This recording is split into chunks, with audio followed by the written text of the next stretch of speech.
Kwa hiyo mapenzi ya Mungu ndiyo yanapaswa kusimama. Basi tuangalie pia kipengele cha mwisho kinachosema katika ile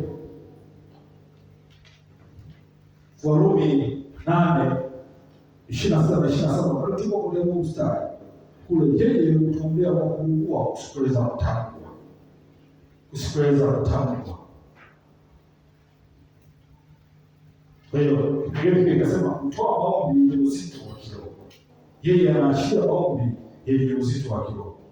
Katika ile Warumi 8:26 kadhalika ndio naye atusaidie udhaifu wetu, kwa maana tukiri kuomba hizi tupasavyo, Roho mwenyewe hutuombea kwa kuugua kusikiliza kutamkwa.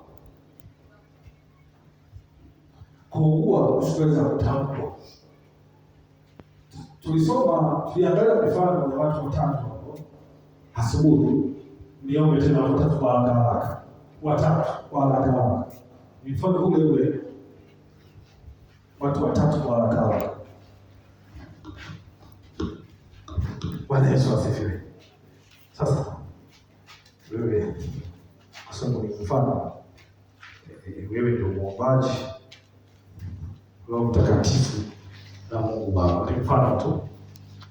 Sasa iko tofauti sasa hapo. Ile kuomba kwa kuugua usiweza kutamka. Roho mwenyewe anaomba ndani yetu. Sasa hayo maombi yanakuwa tofauti, kwa sababu ni yale hali ndani ya maneno, ni lugha ya roho ya ndani ambayo Roho Mtakatifu anaitoa. Sasa maombi haya yanaanzia kwa Roho Mtakatifu mwenyewe, hayaanzi kwa mtu.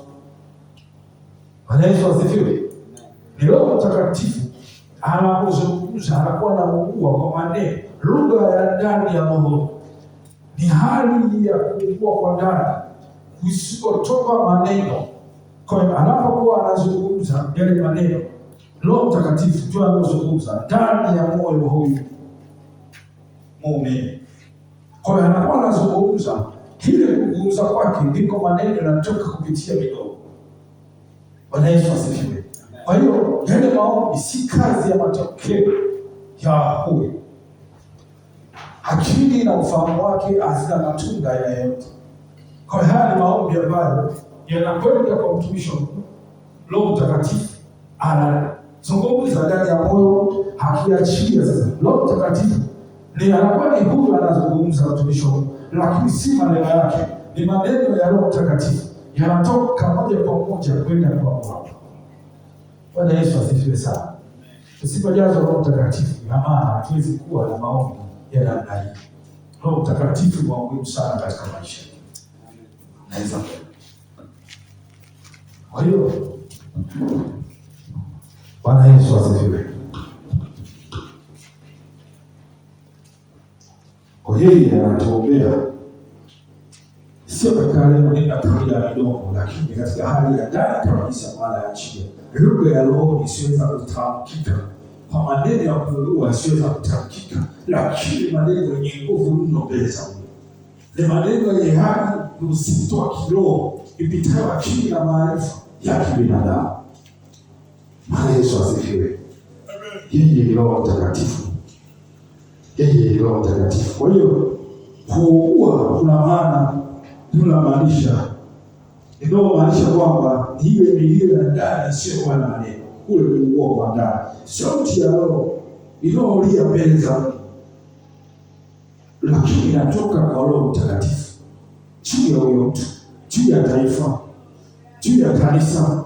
Sasa unakuta mtu ghafla, unakuta mtu anaanza mara kutoa machozi kulia, ni kwa sababu Roho Mtakatifu ndio anaolia, anaomba. Sasa kwa sababu yale maneno yanatoka kwa yule mtu, yanapita katika moyo wa yule muumini, juu ya kanisa, juu ya mtu fulani, juu ya taifa. Unakuta sasa mtu anaweza akashangaa, anaanza kulia, anaanza kutoa machozi, anaanza katika namna ambayo si akili yake inafanya kazi. Ni kwa sababu Roho Mtakatifu ndio anakuwa anaomba kupitia huyo moyo wa huyo muumini. Yesu asifiwe. Amen. Kuna kisa kimoja alikuwa na TV Yoshua. Kipindi cha mwisho kabla akiwa anataka kuondoka. Siku moja katika ibada akionekana ghafla akaanza kulia. Akaona machafuko katika taifa, katika Afrika. Yesu asifiwe. Sitasahau siku hiyo, hakuna machafuko katika nchi mbalimbali, machozi yalikuwa yanatoka.